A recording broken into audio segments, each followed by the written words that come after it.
দিনাজপুরের বিরামপুরে মসজিদে যাওয়ার পথে বাঁশের বেড়া, চরম দুর্ভোগে পড়েছে মুসল্লিসহ গ্রামবাসী। বিরামপুর উপজেলার পলিপ্রয়াগপুর ইউনিয়নের টাটকপুর গ্রামের ফকিরপাড়া জামে মসজিদের রাস্তায় বাঁশের বেড়া দেয় স্থানীয় শাহজাহান ফেরদৌস বাবু ও বেনজির আহমেদ শাহ নামের দুই প্রভাবশালী ব্যক্তি। প্রায় 50 বছর যাবৎ এই রাস্তা দিয়ে মসজিদের মুসল্লিসহ গ্রামবাসীর চলাচল।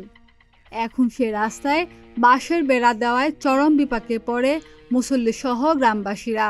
এই রাস্তাটা আজ কয়েকদিন ধরে রাস্তাটা অবরুদ্ধ করে রাখা হয়েছে। এই রাস্তা দিয়ে আমরা বিগত বাপদাদার আমল থেকে 50 বছর যাবৎ এই রাস্তাতে চলাফেরা করেছি, মসজিদে গেছি এবং গ্রামবাসী এই রাস্তাতে চলাফেরা করছে। হঠাৎ করে বেশ কয়েকদিন আগে এই রাস্তাটা অবরুদ্ধ করে রাখা হয়। এর কারণ কি বিষয়ে অবরুদ্ধ করে রাখছে সে দশের কাছে কোনো ব্যাখ্যা প্রদান করেনি। এক্ষেত্রে আমি অ্যাজ এ মসজিদের সেক্রেটারি হিসাবে এবং দশের পক্ষ থেকে আমাদের বিরামপুর থানায় আমি অভিযোগ দায়ের করি এবং পুলিশ কর্মকর্তারা সরেজমিনে এসে পরিদর্শন করে গেছে এবং যাওয়ার পরও এর কোনো প্রতিকার এখন আমরা পাইনি। আমরা মসজিদে যেতে পারতেছি না, যেতে গেলেও অনেক দূর ঘুরে যেতে হচ্ছে।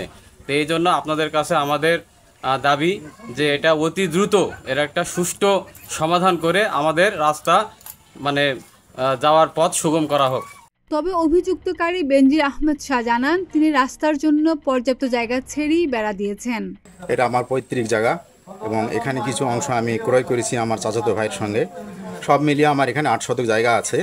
তো আমি এখানে গাছ টাছ লাগাবো, এই জন্য আমি জায়গাটা এখানে ঘিরে দিয়েছি। আমাদের বাড়ি থেকে মসজিদ পর্যন্ত একটা রাস্তা আছে, এটাতে মানুষ যেতে পারবে এরকম জায়গা রেখে, এবং আমার জায়গা থেকে কিছু অংশ আমি ছেড়ে দিয়ে এখানে একটা রাস্তা যাতে হয়, মানুষ যাতে যেতে পারে, মানুষের দৈনন্দিন চলাচলের যাতে কোনো জীবনযাত্রার ব্যাঘাত না ঘটে সেই রকম জায়গা রেখে আমি আমার অংশটুকু আমি ঘিরে ফেলছি। ঘিরার পরে আমি এখানে গাছ লাগাবো।